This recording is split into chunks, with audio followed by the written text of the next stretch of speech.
Bapak Ibu sekalian yang berbahagia, mohon maaf lupa disebut ibu-ibu muslimat, ini penting. Nama ibu-ibu muslimat harus disebut, karena perempuan itu kalau disakiti nggak pernah lupa, kalau menyakiti nggak pernah ingat, itulah perempuan. Makanya harus disebut ini. Dan subhanallah, kayaknya nyata Pak Kiai Marzuki. Saya hampir dengan semua kiai sepuh yang ada di Indonesia, insya Allah saya dekat. Sang pembela saya di saat saya sedih, Maulana Habib Lutfi bin Yahya, Mbah Dim Kendal, Al-Maghfurullah Mbah Yaidin Ploso. Sebelum beliau meninggal telepon saya diminta untuk sowan ke Ploso.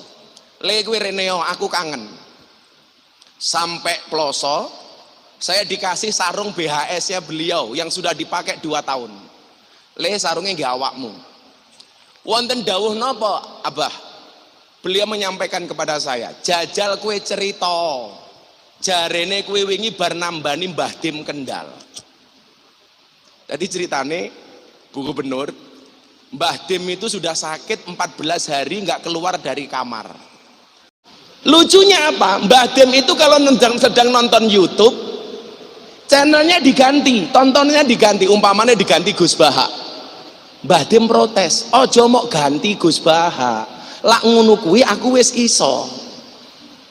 Apa ingkang dingendikake kali Mbah Yasin niki wau, sesuk anakmu mur cangkeme mandi, kiai-kiai sepuh bakal seneng kali bocah niki.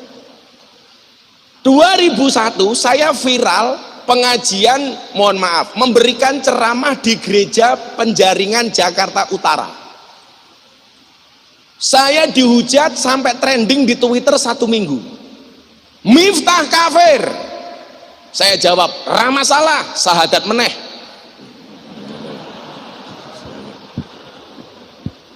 Di posting Deddy Corbuzier, 2 hari posting di Instagram ditonton 15 juta kali. Komentarnya 100.000 kali lebih. Semuanya mencaci maki saya. Gus Miftah sakit hati. Tidak, kenapa? Karena komentarnya tidak pernah saya baca.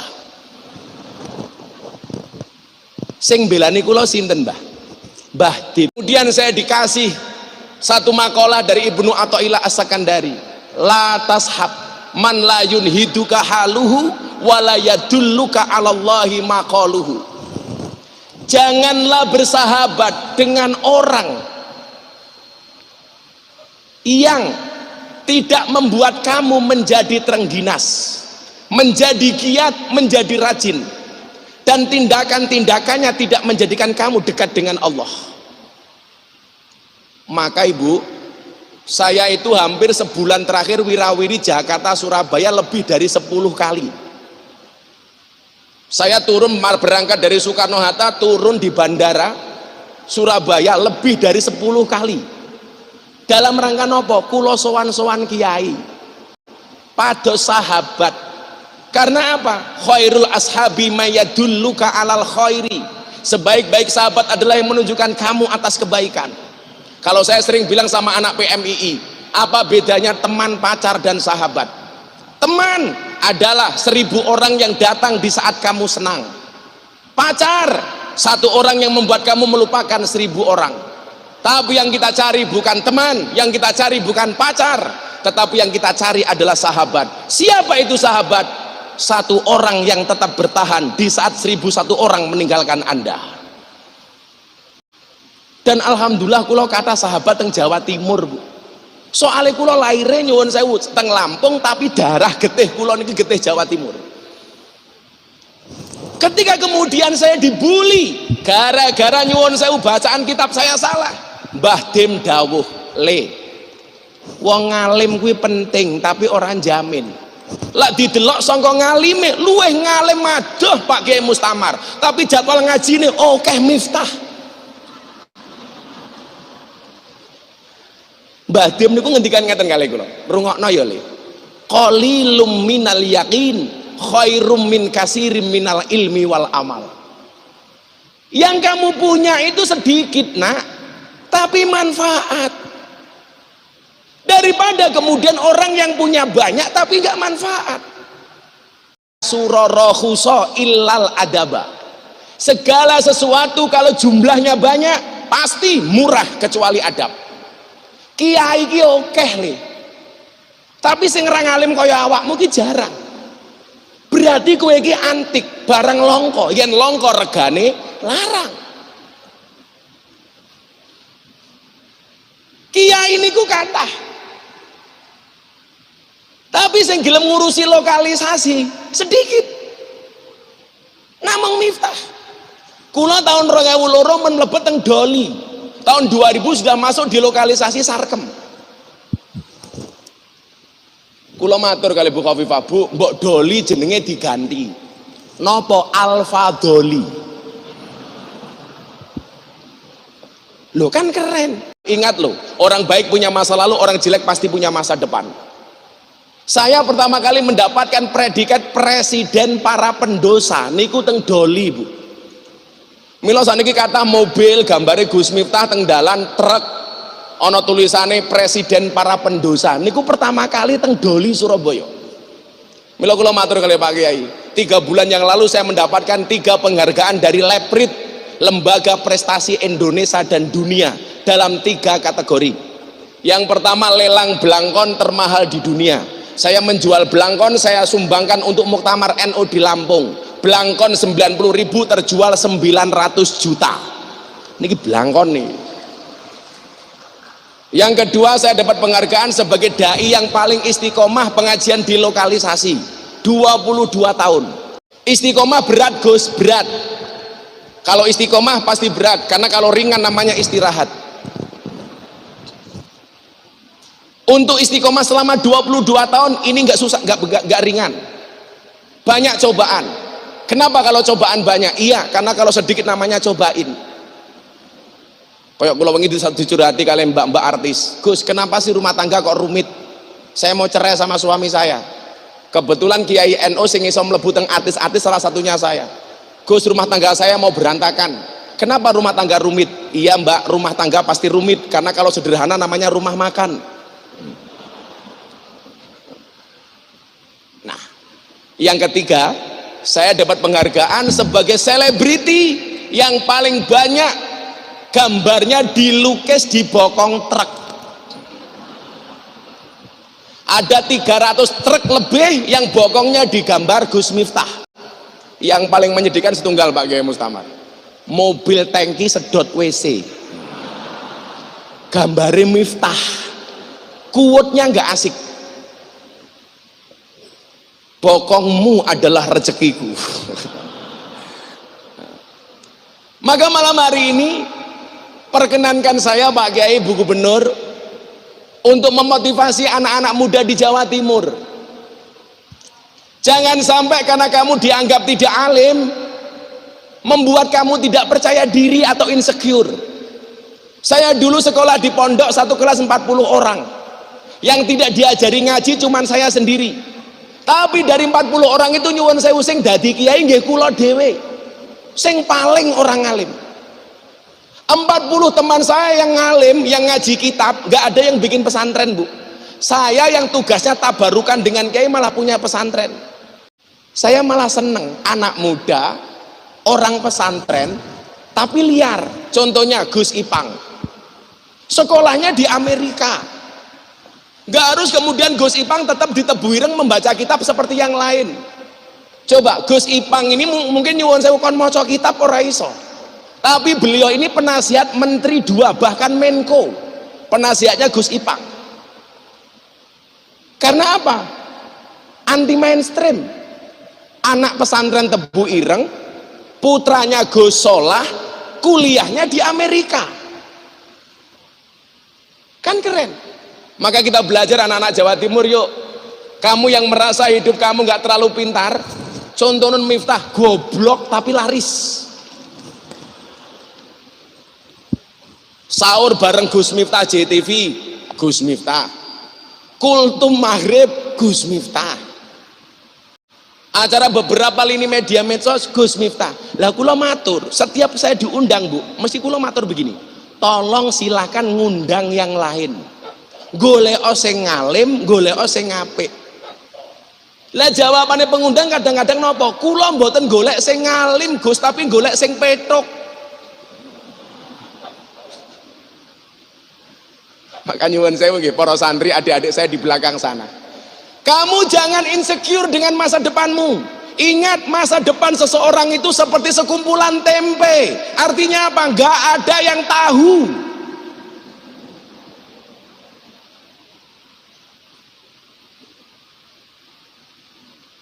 Saya mencatat beberapa ayat Quran yang kaitannya dengan semangat anak muda. Adik-adikku yang ada di sini, ingat hari ini kita sudah masuk era Society 5.0. Jangan sampai kita ketinggalan zaman. Kalian semuanya punya medsos, tapi please gunakan medsos kamu dengan bijak. Medsosmu adalah harimaumu. Postinglah yang penting, jangan yang penting posting. Salah satunya apa? Latas habman layun hiduka haluhu. Jangan bersahabat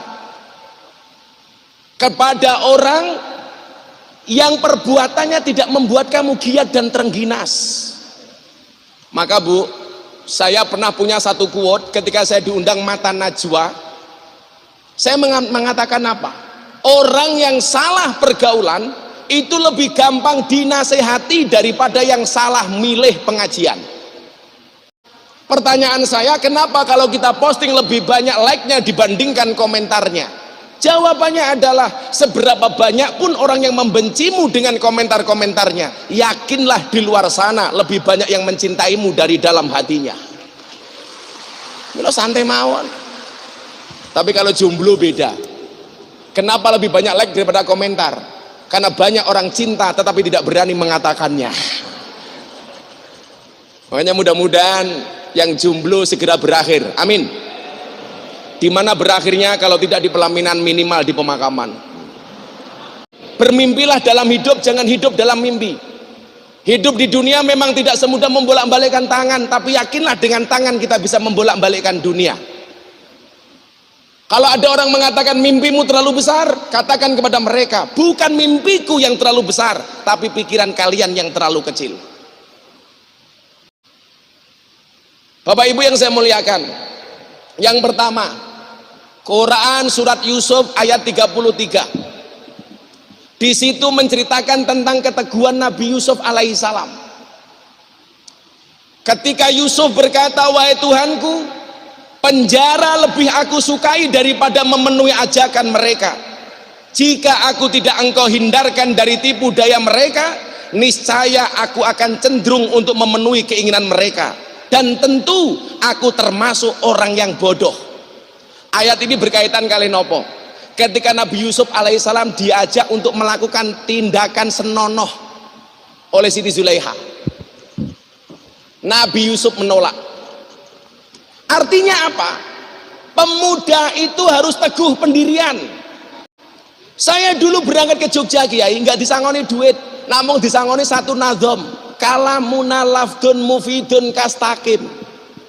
Nah, kata abah saya, iling-ilingin kalimat iki. Kalamuna lafdun mufidun kastakim.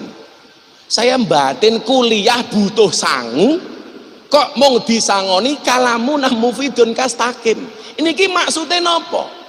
Ternyata yang diinginkan abah saya cuma satu. Nah, dimanapun kamu berada, kalam kalimatmu harus berfaedah. Set, akhirnya saya sampai Jogja, nggak kuat ngekos Kiai.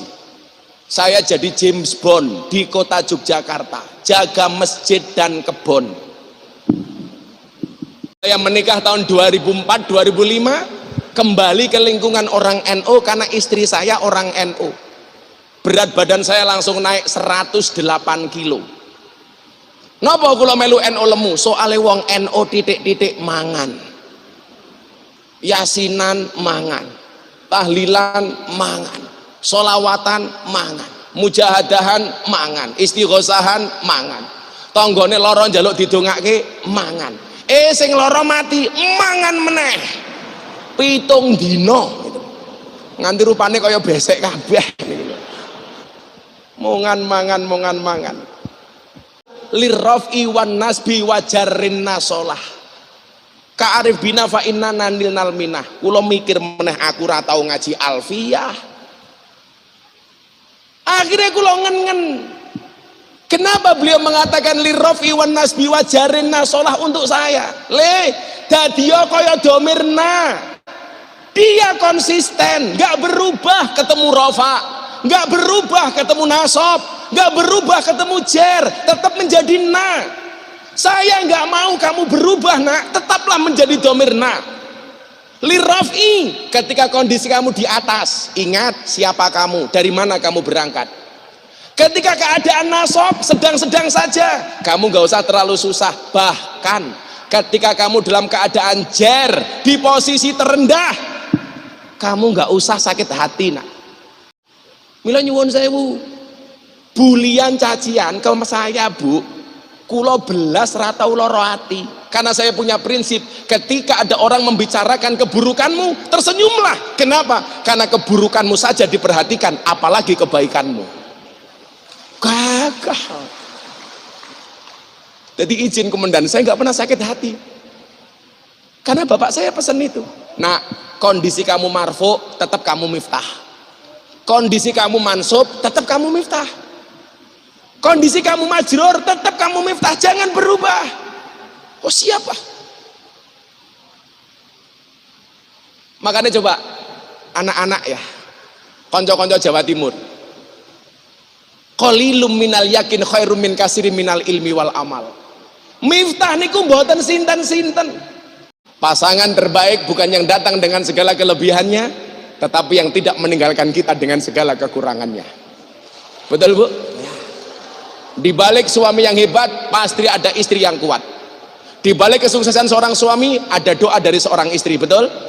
Itu artinya semakin banyak istri semakin banyak yang mendoakan. Orang mungkin rawong lanang iso ngalahke wong wedok niku ora mungkin. Seorang laki-laki berani menghadapi ribuan ekor lebah untuk membawa sebotol madu, tapi seorang laki-laki tidak berani menghadapi seorang istri untuk membawa seorang madu. Betul? Betul. Kalau ibu-ibu tanya sama saya apa bedanya madu yang asli sama madu yang palsu, gampang. Madu taruh di atas meja dirubung semut, palsu, berarti ada indikasi gula. Madu taruh dalam botol digoyang-goyang dia kocak, palsu, berarti ada air di dalamnya. Madu bawa pulang istri marah, asli.